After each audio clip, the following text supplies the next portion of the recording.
Everyone, তো দেখো আজকে আমি যাচ্ছি একটা নিমন্ত্রণ বাড়িতে। সেখানে কি কি হয়েছে সেগুলো আপনাদের সামনে শেয়ার করবো। তো চলো আমি এখন রেডি হই।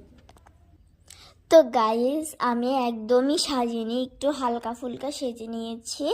তো আমি রেডি হয়ে যখন বেরোচ্ছি তখন দেখছি যে কাকা, দিদি, দাদা সবাই চলে এসেছে। তো কারণ অনেক বেজে গেছিলো, 10-11টা বেজে গেছিলো। তো আমি তাড়াতাড়ি যাই।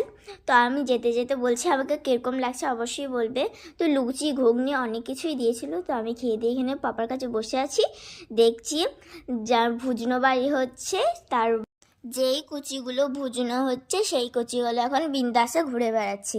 তো আমি বাড়ি চলে এসেছিলাম, কারণ গোসল ফসল করে আমাকে এখন রেডি হতে হবে। এমনি এরপর মেকআপ করি। তো গাইস, আমি রেডি হয়ে গেছি। তো কীরকম লাগছে অবশ্যই কমেন্টে বলবে।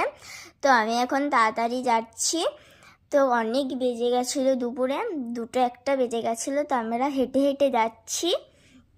তো গিয়ে দেখছো, দেখুন যমজ বাচ্চা, একদম কিউটি কিউটি লাগছে, কি সুন্দর লাগছে ওদের দুজনাকে।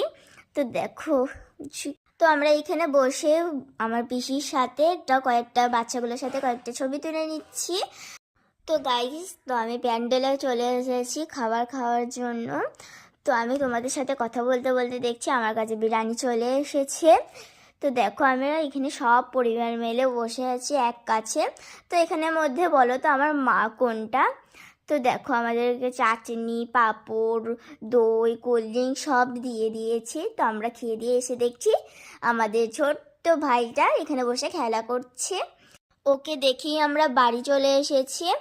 আর আমাদের অনেকটা পথ, সেই জন্য আমরা হেঁটে আর যাইনি কো। আমার দিদিরা আরে এসেছিলো মারুতি করে, আমরা সেইখানেই চলে গেছি।